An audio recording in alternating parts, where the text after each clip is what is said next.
오늘 우리 계속해서 여호와의 절기, 여호와의 시간 시리즈 말씀 나누고 있습니다. 그 세 번째 시간으로 나눌 말씀은 성회로 공포하라 라는 제목으로 여러분들과 말씀 나누겠습니다.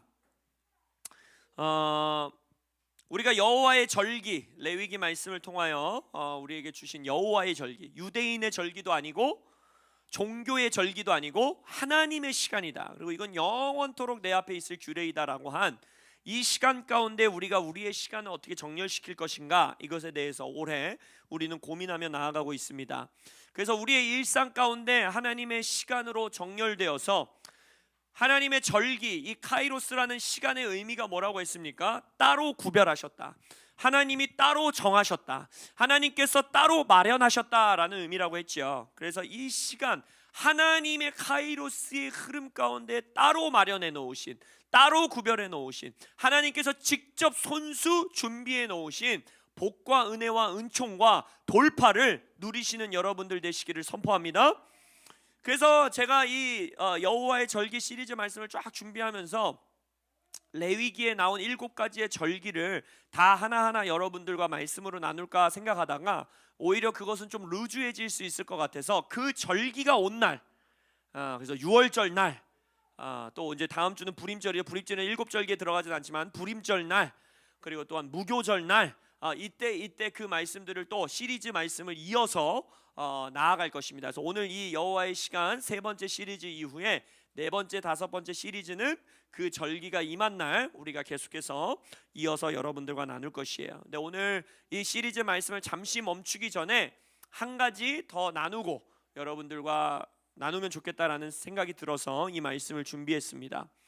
우리가 이렇게 말하고 있죠. 지금 올해 우리는 하나님의 시간, 하나님의 카이로스, 하나님의 절기에 정렬되기 원한다. 원하십니까? 여러분의 일상의 시간, 우리는 그냥 24시간 흘러가는 크로노스의 시간, 아무 의미 없이 지나갈 수 있는 이 시간을 카이로스의 시간에 정렬시키기 원한다. 믿으십니까? 그러면 이제 질문하고 싶은 거예요. 저는 항상 실제적인 질문하고 싶어요. 그 정렬된다는 게 무슨 의미냐는 거예요. 어떻게 하나님의 시간에 정렬될 수 있냐는 거예요. 어떻게 하나님의 시간 안으로 우리가 들어갈 수 있냐는 거예요. 여러 가지가 있겠지만 하나님은 그 절기를 지키라 라는 말씀하십니다. 지키라. 그래서 우리는 하나님의 절기가 왔을 때에 그때 우리가 그 절기를 기억하고 그 절기의 의미를 생각하고 하나님 앞에 그 절기를 행하고 지키는 일들을 할 거예요. 근데 그것과 동시에 그 지킨다는 의미가 그건 뭐냐?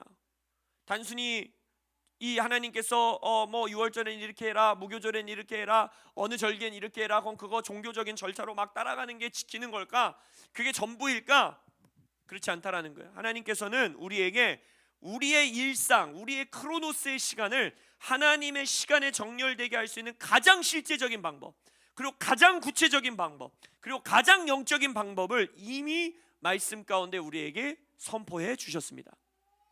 레위기 23장 2절, 우리가 지금 이 시리즈 말씀을 계속해서 들여다보는 말씀인데, 이스라엘 자손에게 말하여 이르라, 이것이 나의 절기들이니 하나님의 시간들이니 라고 하면서 뭐라고 합니까? 너희가 성회로 공포할 여호와의 시간들이니라, 절기들이니라 라고 하고 있어요. 결국 여러분들이 나의 시간을 하나님의 시간에 정렬시키는 가장 실제적이고 가장 국제적인 방식은 뭐냐? 하나님의 시간에 성회로 모이는 겁니다. 성회를 공포하는 것입니다. 그래서 지난주에 여호와의 절기 첫 번째가 뭐였어요? 안식일이었죠. 그러면서 교회인 우리에게는 안식일이 이제 주일로 회복되어 우리가 이 주일을 지키고 있다라고 지난주 말씀에 나눴어요.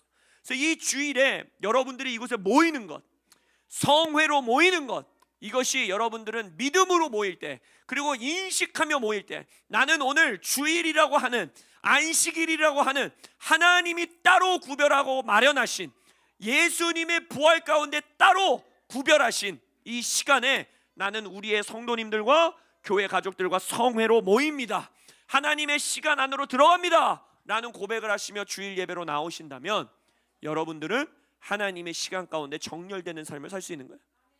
아무 생각 없이 그냥 나는 뭐 주일이니까, 크리스찬이니까, 뭐 예배 가야 되니까, 그냥 크로노스의 시간과 같이 이 시간을 오신다면 어쩌면 그 카이로스 안에 정렬되지 못한 채 흘러갈 수 있다는 거예요. 그러나 여러분, 안식일이 올 때마다, 주일이 올 때마다 고백하세요. 주일 예배 나올 때, 차 타고 올 때, 집에서 나설 때 고백하세요. 하나님, 저는 오늘 하나님의 시간이 되었기에, 카이로스가 임했기에 나는 성회로 나아갑니다. 성회를 공포합니다. 주님, 나에게 따로 마련된, 하나님이 손수 마련하신 하나님의 것들을 이 시간에 나의 시간 안으로 흘려보내 주옵소서 라고 기도하시는 마음으로 주일 예배를 나오셔야 돼요. 오늘 우리가 본 이 시편 22편에서도요, 오늘 25절 한 구절을 봤는데 저희가 잘 아는 구절이 22편 3절에 있습니다. 이건 잘 아는 말씀이에요. 무슨 말씀이냐?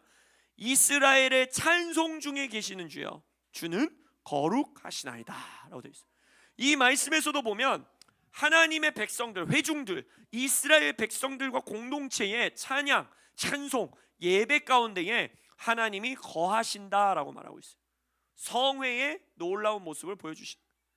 근데 여기서 이 한글 성경, 제가 말씀드렸듯이 몇 번 말씀드렸듯이 이 개역개정 성경이 굉장히 잘된 번역본들 중에 하나입니다. 여러분이 신학교에 가서 공부해보면 원어에 대해서 그래도 다른 성경 역본보다 꽤나 훌륭하게 번역된 성경이, 물론 어투가 좀 이 고어스러워서, 이 옛날 언어스러워서 우리 다음 세대들에게 조금 어렵다라는 단점이 있기는 하지만 번역이 꽤 잘된 성경책인데, 요 구절, 몇몇 구절만큼은 참 아쉬운 번역들이 있어요. 그 중에 하나가 이 구절이에요. 왜냐하면 여기서 그냥 찬송 중에 계시다 이렇게 해서 계시다. 그래서 우리가 마치 우리가 성회로 모여서 하나님의 백성들이 주님께 찬양할 때 하나님이 임재하시는구나, 맞죠? 맞는 구절이에요. 그러나 그 그냥 임재하신다, 계신다, 오신다 이런 표현보다 굉장히 깊은 의미를 담고 있는 단어입니다. 이 단어가, 이 단어의 원어의 의미를 보면요, 보좌를 두고 앉으시다라는 뜻이에요. 그리고 재판장으로 앉으시다라는 뜻이 있고, 결혼하다, 그곳에서 떠나지 않고 거주하다라는 뜻이 있어요. 그러니까 우리가 성회로 모여 하나님께 찬양하고 예배하고 경배할 때 하나님은 단순히 오셨다 가시는 것이 아니라 우리가 믿음으로 그 하나님의 시간 안으로 들어가겠습니다, 그 시간 안에 정결되겠습니다 라고 고백하는 자들에게는 결혼하신다는 거예요. 거주하신다는 거예요. 교회 신부된 우리와 너무나 적절한 표현 아닙니까? 신랑 되신 예수가 찬양하고 성회로 모인 교회에게 결혼하시고 거기에 계신다라는 거예요. 떠나지 않으신다라는 거예요. 더 나아가 통치의 보좌, 심판의 보좌로 앉으사 왕으로서 이제 우리의 크로노스의 시간 가운데에 하나님의 통치, 카이로스의 다스림을 허락하신다라는 거예요. 여러분, 주일 예배는 놀라운 예배입니다. 거룩한 백성들의 성회는 굉장한 능력이 있습니다. 소망하시기를, 기뻐하시기를 선포합니다. 시편 22편 3절뿐만 아니라 성경 곳곳에는요, 회중으로 모여서 성회로 모여 주님을 찬양함을 고백하고 있어요. 시편 22편 22절에서도 내가 주의 이름을 형제에게 선포하고 회중 가운데서 주를 찬송하리이다 이렇게 되어 있고, 시편 35편 18절에는 내가 대회 중에서 주께 감사하며 많은 백성 중에서 주를 찬송하리이다. 시편 40편에 보면 내가 대회 중에서 주께 감사하며 많은 백성 중에서 주를 찬송하리이다. 내가 주의 공의를 내 심중에 숨기지 아니하고 주의 성실과 구원을 선포하였으며 내가 주의 인자와 진리를 많은 회중 가운데서 감추지 아니하였나이다. 시편 107편 32절에 보면 백성의 모임에서 그를 높이며 장로들의 자리에서 그를 찬송할지로다 라고 말하고 있어요. 그러니까 시편 곳곳에서 이스라엘 백성들에게 뭘 선언하고 있느냐? 백성들 가운데서 주를 찬양하라, 큰 대회로 모여 주를 높여라, 회중 안에서 하나님을 찬양하라 라고 명령하고 있다는 거예요. 신약 교회에 넘어와서도 신약 교회의 탄생의 자리도 생각해 보십시오. 교회가 처음 태어난 자리는 어떤 자리였죠? 마가의 다락방이라는 120 제자들이 성회로 모여 함께 모여 예수님의 명령에 순종하여 기도하고 예배하는 그 자리에 교회의 영이신 성령이 임하시고 통치의 보좌를 두시고 그곳에서 교회가 탄생된다라는 것입니다. 그래서 이 성회로, 하나님의 시간에, 하나님의 절기에, 하나님의 때에 성회로 모이는 것이 여러분이 바로 그 하나님의 역사와 다스림과 통치와 하나님과의 결혼하는 친밀한 역사, 하나님이 따로 구별해 놓으신 시간의 역사 가운데로 들어가는 가장 실제적이고 구체적인 모습이라는 거예요. 성회를 갈망하시길 바랍니다. 아멘. 컨퍼런스, 수련회, 집회, 이러한 주일 예배, 기도회, 여러분 그곳에서 하나님이 역사하세요. 하나님이 통치하세요. 그 자리를 소망하시길 바랍니다. 우리 온라인으로 예배하고 있는 분들도 다 현장으로 오세요. 성회라는 건 모여야 돼요. 혼자 집에서 유튜브로 예배하는 것은 물론 뭐 영적인 세상 안에서 하나 아닙니까? 그렇게 말하기 시작하면 하나님은 가장 실제적인 분이, 영적인 것은 땅에 드러나야 됩니다. 할렐루야. 그래서 이 현장에 모여 함께 예배하는 이 자리에서 하나님이 역사하십니다. 오늘 본문 말씀을 보면요, 재밌는 고백이 나와 있어요. 시편 22편 25절에 보면, 오늘 본문인데, 큰 회중 가운데서, 그러니까 지금 우리와 같이 이게 모인 것 같아. 큰 회중 가운데서 뭐라고 하고 있느냐? 우리의 찬송은 주께로부터 왔습니다 하면은 말씀이 참 스무스하게 진행될 것 같죠. 큰 회중 가운데 우리의 찬양이 주께로 왔으니, 이렇게 하지 않아요. 근데 이 고백에 뭐라고 되어 있습니까? 큰 회중 가운데서 나의 찬송은 주께로부터 온 것이며, 주를 경외하는 자들 앞에서, 이 회중들 앞에서 나의 서원을 갚으리이다 라고 고백하고 있다는 거예요. 다락방에서 교회가 탄생될 때에도 여러분 기억하시는지 모르겠는데, 120 성도들의 예배와 기도의 자리에서 성령님이 임하실 때 그 공동체 위에 급하고 강한 바람 소리와 같이 임하사 그 자리를 진동하시며 역사하셨지만, 또한 동시에 각 사람 개인에게 불의 혀처럼 갈라지는 것들이 하나씩 임재하셨다라는 거예요. 예수님의 산상수훈의 가르침, 기도의 가르침도 보십시오. 마태복음 6장 5절에서 6절에 보면, 외식하는 자같이 남에게 보이려고 기도하지 말고 골방에 들어가서 은밀한 곳에 계신 아버지께 기도하라. 은밀한 곳에서 보시는 아버지가 갚아주시리라 하면서 혼자 너의 기도를 해라 라는 명령을 하세요. 근데 예수께서 제자들에게 가르치시는 기도, 우리가 소위 말하는 주기도문에게 와서는 예수님이 우리에게 어떻게 기도하라고 가르치십니까? 우리에게, 우리 아버지, 우리에게 일용할 양식을 주시고 우리의 죄를 사하여 주시고 우리를 시험에 들게 하지 마시고 하는 공동체의 기도로 우리를 초대하고 계시다는 거예요. 이게 무슨 말일까? 오늘 이 본문 말씀과 예수님의 산상수훈 말씀을 통해 우리가 깨닫고 알 수 있는 진리는 무엇이냐? 골방의 기도, 나의 찬송, 나의 서원, 이 골방의 고백과 기도는 공동체의 예배와 기도를 통해 하나님께서 좌정하사 그의 나라와 그의 뜻이 이 땅에 드러나는 것을 통해 확증됩니다. 다시, 나의 기도, 나의 서원, 나의 골방의 기도와 예배, 이것은 성회로 모여 하나님을 찬양하고 예배하는 자리에 주님이 통치하시고 다스릴 때 그것을 통해 우리의 골방 기도는 확증받는 거예요. 또한 동시에 회중의 찬양 가운데에, 큰 회중의 찬양 가운데에 통치의 보좌를 두시고 임재하시는 하나님의 임재하심은 무엇으로 확증되느냐? 나의 찬송과 나의 서원과 나의 고백을 하나님이 그 자리에서 받으심으로써 확증되는 거예요. 결국 이것은 무슨 말이냐?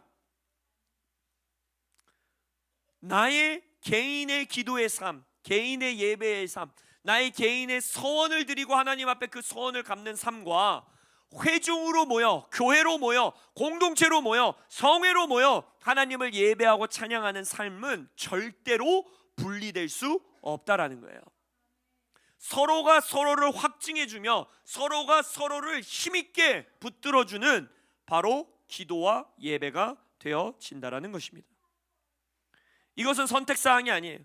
어느 거 하나를 선택하고 어느 거 하나를 버리는 게 아니에요. 그렇기 때문에 두 가지의 교회 안에서 드러나는 건강하지 않은 모습은 나타날 수 없는 거예요. 있어서는 안 되는 일인 거예요. 우리가 영어 표현으로 컨퍼런스 정키라고 하는, 컨퍼런스 중독자들이라고 하죠. 부흥의 집회만 막 열심히 쫓아다니면서 자신의 삶에 개인의 기도는 없고, 개인의 성수는 없고, 개인의 열정은 없고, 마치 강사님들을 통해서 듣는 말씀이 마치 나의 능력이 되는 것 같은 그 착각에 빠져 사는 삶, 그것도 성경적이지 않은, 건강하지 않은 모습이고, 또한 동시에 가나안 성도와 같이 나는 하나님 앞에 구원받았어, 나는 하나님 앞에 기도하고 있어, 온라인으로 예배하면 되지, 내가 왜 굳이 교회를 나가야 돼? 라고 말하는 이 가나안의 성도 모습도 전혀 성경적이지 않은 모습이라는 것입니다.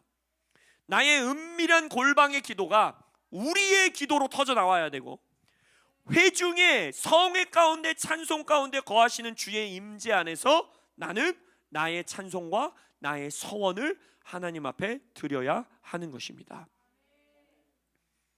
그래서 우리 교회가 국가를 위한 기도도 왜 그렇게 광화문으로 나가자, 여의도로 나가자, 나가서 함께 기도해야 한다 라고 왜 말하느냐? 몇몇이 이렇게 말할 수도 있어요. 내가 내 집에서 나라를 위해서 기도하고 나라를 위해서 금식하면 됐지, 거기 가면 화장실 가기도 힘들고, 막 앞에 나와서 말하시는 분들의 말에 내가 다 동의할 수도 없고, 거기 왜 굳이 나가서 기도해야 합니까? 그렇지 않아요.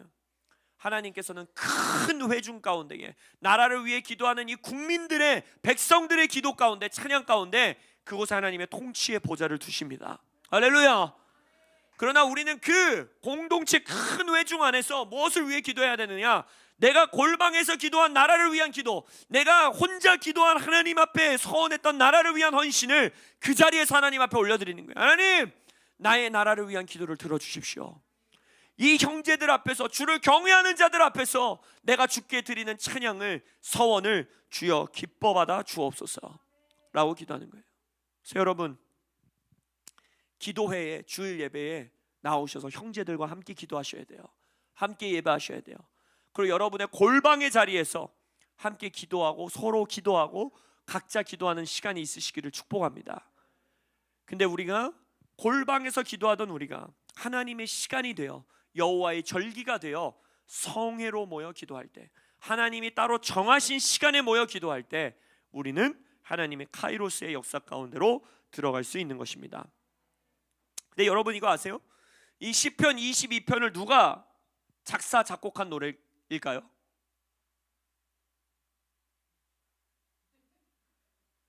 다윗이 쓴 곡입니다. 다윗이 시편 22편을 썼어요. 근데 이 노래를, 이 찬양을 어떤 놀라운 한 분이 인용을 하시고 따라 부르십니다. 그게 누구실까요? 예수님이 시편 22편을 십자가 위에서 부르십니다. 밥소르기 목사님이 이렇게 표현해요. 다윗이 누리는 가장 큰 영광은 왕이 된 것도 아니고, 그의 보좌가 영원히 서 있는 것도 아니고, 그가 위대한 예배자였던 것도 아니고, 바로 그의 찬양과 그의 노래를 예수께서 부르셨다는 것이다, 이렇게 표현해요. 우리가 잘 아는 고백이 뭡니까? 아버지여 아버지여 왜 나를 버리셨나이까, 내 하나님이여 내 하나님이여. 그 1절이잖아요. 이 시편 22편의 노래거든요. 제가 예수님께서 인용한 노래들, 그리고 예수님의 십자가의 모습을 미리 앞서 다윗이 수백 년 전에 예언적으로 부른 이 찬양을 한번 읽어드려 볼게요. 내 하나님이여 내 하나님이여 어찌 나를 버리셨나이까. 예수님이 인용하셨죠. 7절에 보면 나를 보는 자는 다 나를 비웃으며 입술을 삐죽거리고 머리를 흔들며 말하되 그가 여호와께 의탁하니 구원하실 걸, 그를 기뻐하시니 건지실 걸 하나이다. 이런 장면이 십자가에 있었습니까? 그렇죠? 로마 군인들이, 종교인들이 비웃으며 조롱하며, 야, 예수가 진짜 하나님 아들이면 하나님이 구해주겠지, 너 한번 해봐 라고 삐죽거리며 조롱했죠. 14절에 보면 나는 물같이 쏟아졌으며 내 모든 뼈는 어그러졌으며. 예수님의 옆구리에서 물이 쏟아져 나왔습니까? 다윗은 이걸 미리 앞서 노래한 거예요. 악한 무리가 나를 둘려 내 수족을 찔렀나이다. 이거보다 더 명확한 십자가의 고백이 없죠. 또 17절 그들이 나를 주목하여 보고 내 겉옷을 나누며 속옷을 제비 뽑나이다. 그러니까 이 시편 22편은 다윗이 예언의 영이 임하여 미리 앞서 예수님의 십자가를 노래한 노래였어요. 그 십자가의 노래 안에서 다윗은 뭘 고백하는 겁니까? 큰 회중 안에서 나의 서원을 주께 드리고 나의 찬양을 주께 드리겠나이다 라고 노래하고 있어요. 이게 무슨 말일까? 여러분, 예수님의 십자가의 순종은 철저하게 하나님과 예수님 앞에서의 예수님의 서원이었고 예수님의 부르심이었고 이 땅에 어떤 다른 존재도 이룰 수 없는 하나님이 주신 부르심이었어요. 십자가는 예수님만 하나님께 드릴 수 있는 찬양이었어요. 십자가는 예수님만 하나님께 드릴 수 있는 서원이었어요. 근데 이 순종과 이 경배와 이 예배와 이 서원을 예수님께서는 골방에서 하지 않으셨다는 거예요. 온 천하 만물 앞에서 드러내 보이시면서 아까 말씀 구절에서 나온 것처럼 조롱하는 원수들 앞에서 이 서원을 올려드렸고, 경외하는 형제들 앞에서 나의 찬양을 올려드렸고, 회중들과 주를 경외하는 자들 앞에서 예수님은 하나님 앞에 이 서원을 갚으셨다라는 것입니다. 큰 회중 가운데, 오늘 본문 말씀, 큰 회중 가운데서 나의 찬송은 주께로부터 온 것이니 주를 경외하는 자 앞에서 나의 서원을 갚으리이다.